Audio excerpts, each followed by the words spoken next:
Bom, eu estava na Constituinte em 1986 como um projeto de vida pessoal, né? Eu tinha um pouco menos que uma década de formado como jornalista no Rio Grande do Sul, com uma breve passagem por Santa Catarina para a implantação do Diário Catarinense, como o primeiro jornal totalmente informatizado do país, que também era um marco importante para uma atividade de jornalismo, então, na sua primeira década, que era o meu caso. Mas eu aspirava a Brasília, porque Brasília era o centro das atenções. Tinha havido 84 no país inteiro, tinha havido 85 com a eleição do Tancredo Neves, tinha havido a eleição para a Assembleia Nacional Constituinte, ou seja, o Brasil se redemocratizava, né? O Brasil sucedia um período longo de regime militar e passava ao caminho da esperança pela democracia, né? Pela retomada das liberdades e tal. Então, isso como um jornalista, para um jornalista, claro que para um cidadão também, para qualquer brasileiro era muito importante. Para um jornalista que é o mediador das informações que circulam para a sociedade, isso era um ponto muito relevante, né? Então, eu projetei a minha passagem para Brasília nesse sentido, né? Me instalei em Brasília em 86, e eu que vinha da RBS de Santa Catarina, logo fui absorvido pela RBS em Brasília e comecei como repórter da Rádio Gaúcha e do jornal, né, dos jornais, porque também tinha o Diário Catarinense além da Zero Hora, né? Então, nessa condição, por exemplo, eu cobri para a Rádio Gaúcha, ao vivo, junto com o Lazier Martins e com a Ana Amélia Lemos, a instalação da Assembleia Nacional Constituinte em fevereiro de 87, que foi uma experiência muito gratificante pelo momento histórico, né?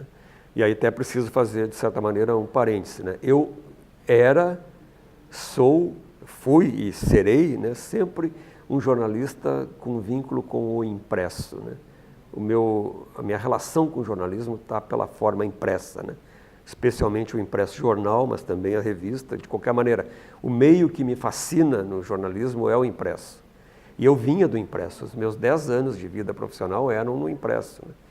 Então, a experiência de narrar a Constituinte, ou ser um dos narradores da Constituinte, para uma das principais emissoras do Rio Grande do Sul, naquele momento, também era uma experiência desafiadora, né? Não só do ponto de vista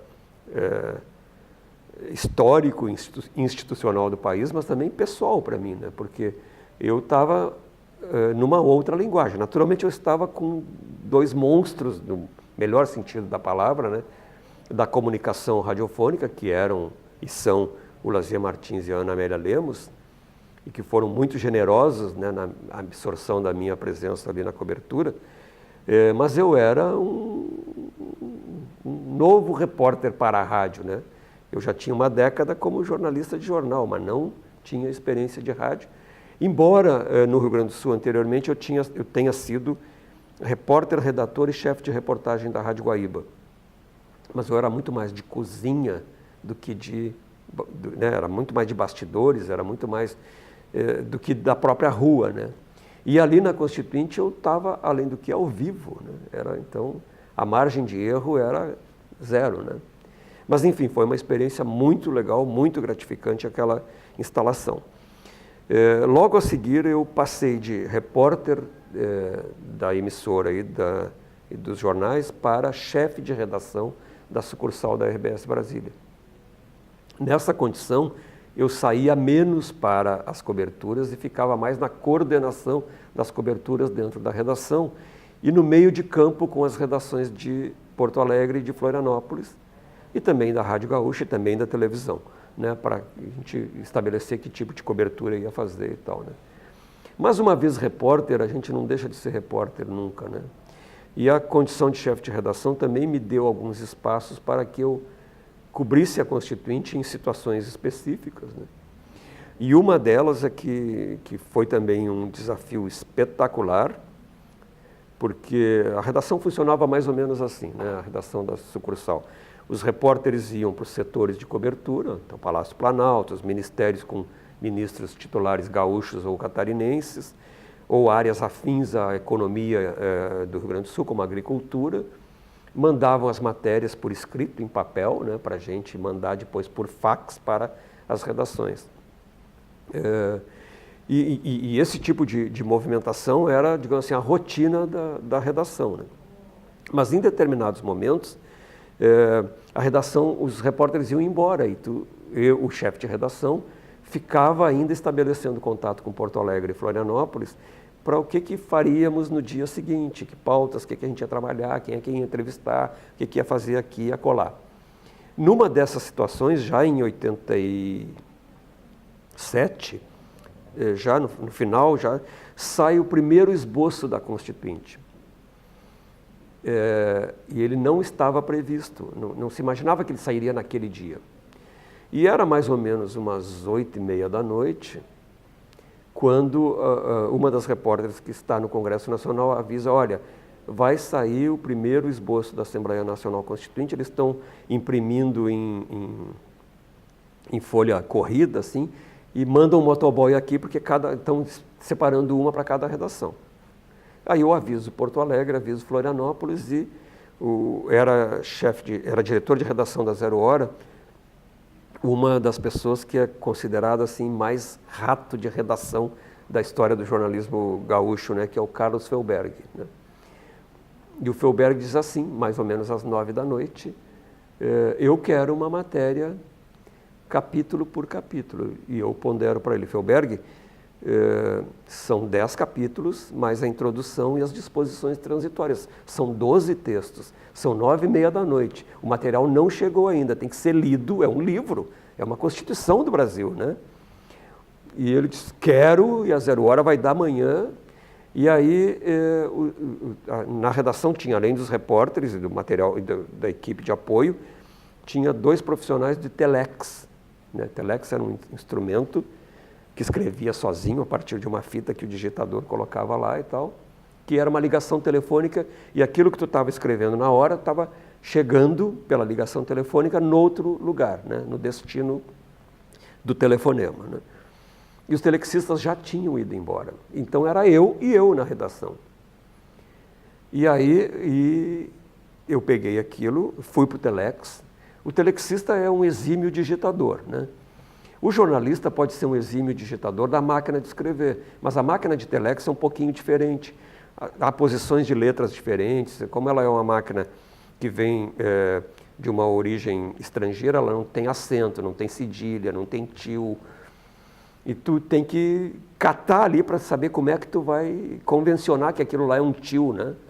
Quando erra, tu escrevia 3 vezes E-R-R-R, a pessoa sabia que era erro, ou então digo, e aí repete a palavra nova.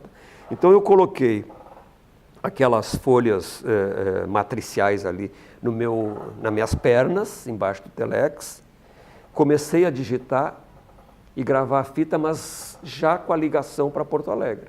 Então eu lia e resumia cada capítulo, mais a introdução e mais as disposições transitórias, na medida para que ela chegasse automaticamente à redação da Zero Hora em Porto Alegre. E o Felberg esperando no telex aqui em Porto Alegre, claro que a redação em Porto Alegre funcionando a pleno, né? Lá como era uma sucursal, naquele momento só estava eu, né? Bom, por volta de meia-noite eu terminei esse processo todo com o texto possível. Era um texto que eu fui absorvendo, lendo e resumindo, né? Fazendo eram 10 blocos de texto, né? 10 não, 12, né? Porque a introdução e as disposições transitórias também. E aí a Zero Hora foi o único jornal do Brasil no dia seguinte que deu aquilo. Então foi uma coisa espetacular, foi uma satisfação brutal, né?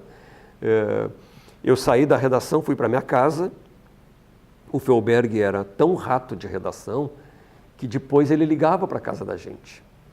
Ele ligava e comentava e ficávamos, sei lá, 1h30 às vezes ao telefone, e ele comentando o que aconteceu, corrigindo algum rumo de alguma coisa que não tinha sido bem sucedida ou valorizando o que tinha sido bem sucedido e projetando o dia seguinte. E aí eu dizia, pô, Felberg, tu chega na redação da Zero às 3 da tarde, eu às 10 da manhã estou lá. E eu estou saindo agora, 1 da manhã, nós vamos conversar mais 1h30, né? Mas, de qualquer maneira, foi um dia muito feliz, porque foi a Zero Hora que deu o primeiro esboço da Constituição. Os outros jornais, as outras redações, guardaram aquilo para fazer no dia seguinte e dar no outro dia, portanto, né? A gente conseguiu, né, com esse esforço concentrado e com esta fixação do Feuerberg pelo fato jornalístico ali, tudo que contaminava a todos nós, assim, conseguimos esse feito e foi muito legal, né? Ao mesmo tempo, a Constituinte ia, e esse foi só um esboço, naturalmente, depois ela foi sendo complementada e foi corrigida aqui, porque um processo constituinte também é um processo de amadurecimento de uma sociedade, de uma nação, né, de um país. Mas, por consequência, também é um processo de amadurecimento do ser humano brasileiro, né, do ser humano que está participando como testemunho, vai ser atingido ou beneficiado por aquele texto que está sendo construído.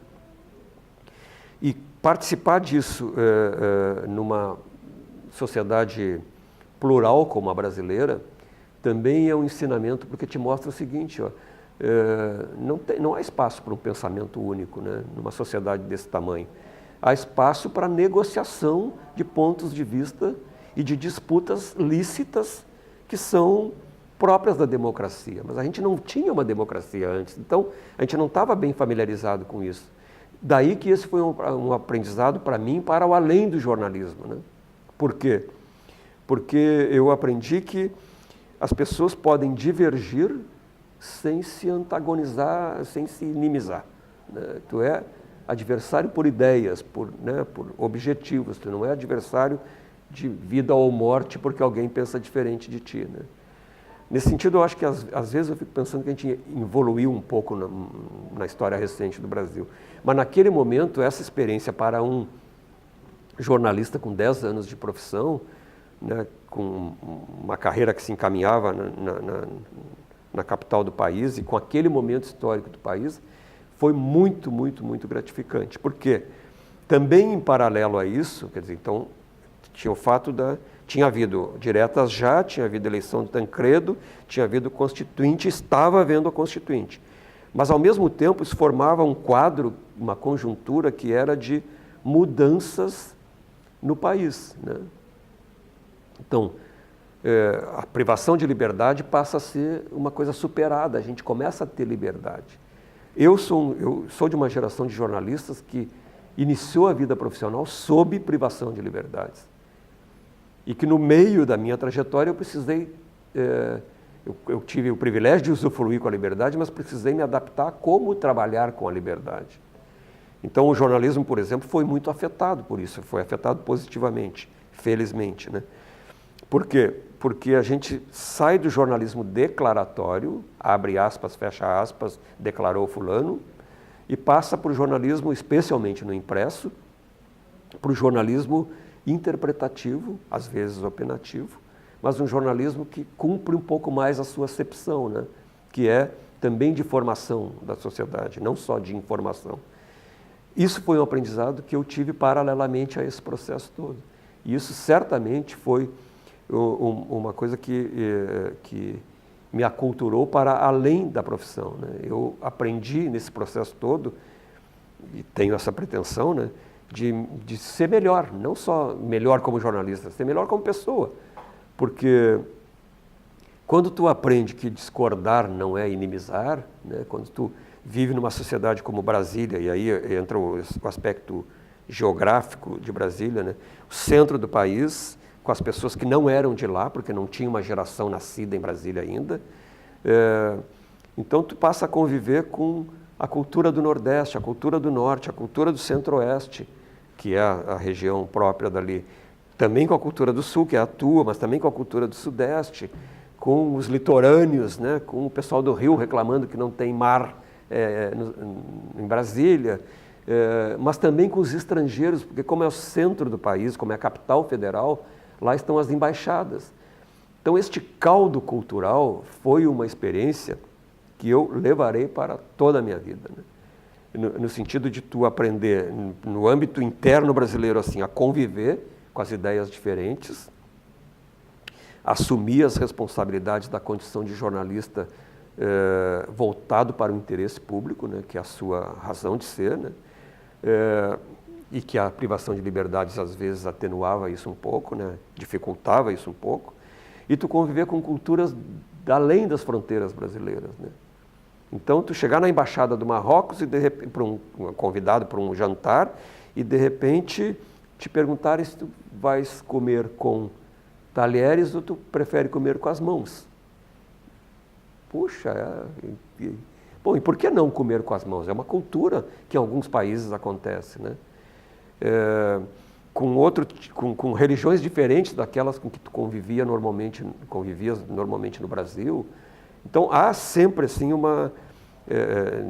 digamos assim, neste saldo que eu trago dessa experiência, uma questão como cidadão, uma questão como jornalista, uma questão como pessoa, para além da questão político-institucional do Brasil, como pessoa de convivência com a pluralidade, né? Então, isso te leva muito para tentar ser melhor, né? Isso eu acho que é uma lição de vida espetacular que esse período se ofereceu. Se eu pudesse escolher num determinado momento entre ter passado da transição da ditadura para a democracia, evidentemente que eu queria que fosse democracia o tempo inteiro, né? Mas como as circunstâncias me impuseram essa condição, porque eu nasci na década de 50, fui jovem na de 70, fui profissional na de 70 em diante, eu passei por essas situações todas. Ter passado por isso tudo foi uma experiência muito legal, muito gratificante e que eu acho que foi um privilégio, né?